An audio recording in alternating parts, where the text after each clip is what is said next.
Okay, so according to Neville Goddard, what is this simulation? And why do we live in a secret simulation? Now, Goddard might not have known about virtual reality or why we live in a secret simulation or a simulation theory, but he understood this concept deeply, describing it through the language of his era, being theater, drama, and the depth of God within. As we know, life is a simulation, or as the legendary mystic Neville Goddard might say, a divine drama, a dream. So let's take a look at this inspiring concept and see if we can break it down and understand it a little bit better. Imagine for a second your favorite movie or a play that you've seen recently. You know you're sitting in the audience watching a story unfold, but you're not actually in it. Yeah, you're experiencing it, but you're just watching it and savoring the moment like it was theater. Now, Neville decoupled that idea from mentoring and coaching.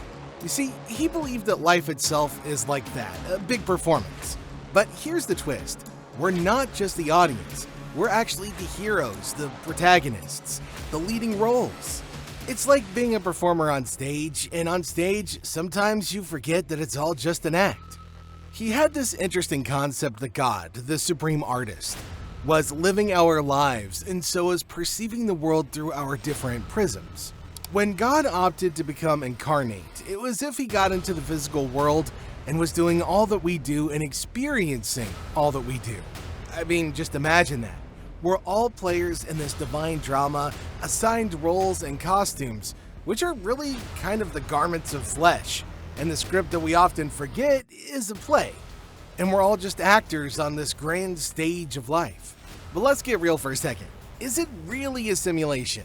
Well, in Goddard's words, it's more like a dream, one that we're participating in every single day, often even without even realizing it. He really challenges us to ask ourselves, if I'm more than this body, more than these experiences, who the heck am I really? And honestly, that's kind of the crux of it.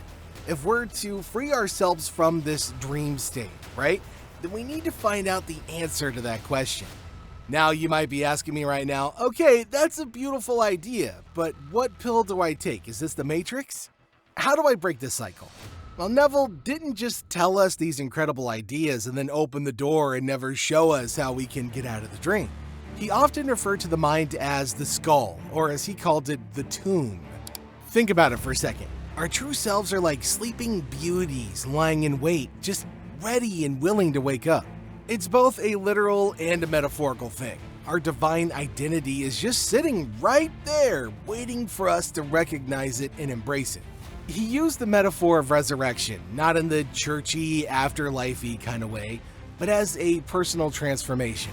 When we wake up, it's like we rise from our limited human selves into something much bigger and more amazing.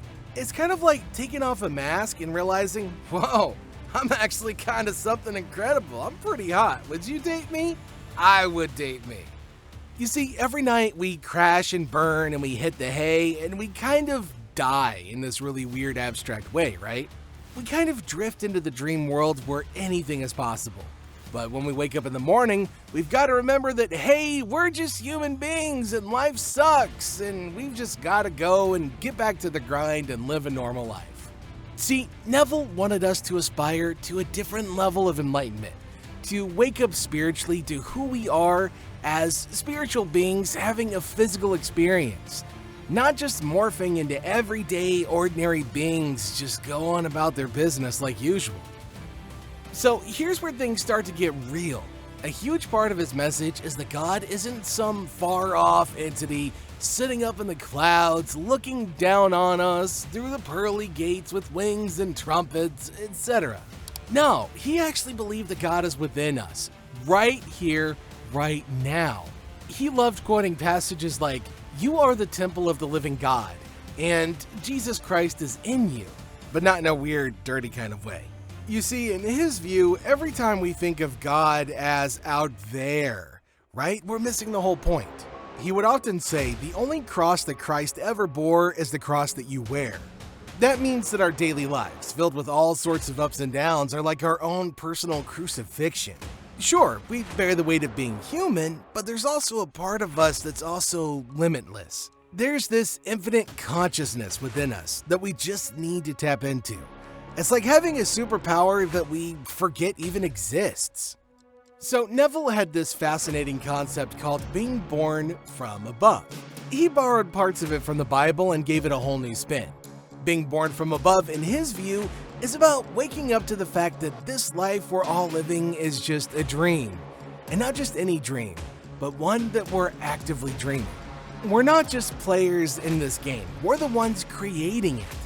He saw this experience of waking as highly personal, right?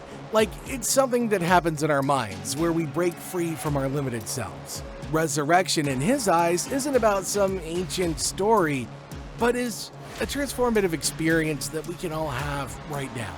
You see, when we wake up, right, we realize that we're divine beings, creators of our own reality, and that we've always been connected to God. Well, then why are we all here, right?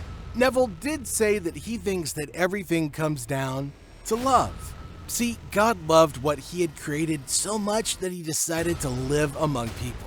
It's like video game developers loving to play their own game. Or think about a painter or an artist who does more than just paint. They feel the work, right? That's God. Each of us is a unique expression of the divine, experiencing life's joys and all of its sorrows. In this simulation analogy, God logs in to our reality, sharing our struggles and our triumphs.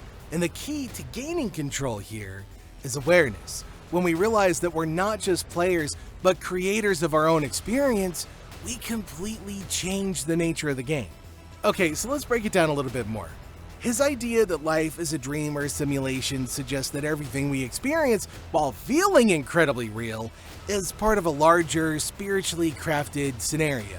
It's like every life plan is unique and serves a purpose to teach us lessons through fluctuations of joy, sorrow, success, and failure. And it's all designed to guide us toward the real. But by viewing life as a dream, we can take a step back and see each experience as a lesson, kind of like leveling up in a video game. He also introduced the concept of spiritual hunger, that deep yearning for something meaningful beyond material success, and that's something that we've all felt. This hunger signals a readiness to explore hidden dimensions of life, revealing that the important stuff happens both on stage and behind the scenes. Awakening isn't just like some religious act or with rituals. It's a personal journey of recognizing our divine nature and unity with the cosmos, transcending the illusion of separateness. So how the heck do we actually wake up? Well, here's where Neville's teachings get super practical, which I love. You see, he believed that imagination is our divine tool for shaping reality. He famously said, "Imagination creates reality," and he encouraged everybody to tap into their imagination to see the life they truly want.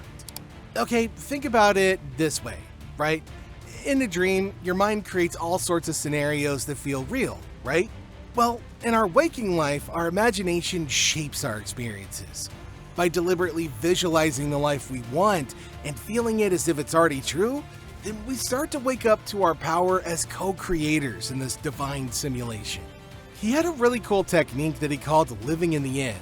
Now basically it means that you act as if the thing you desire is already yours. Just live in the moment, feel the joy of having it, visualize it in detail, and then let yourself really get into it.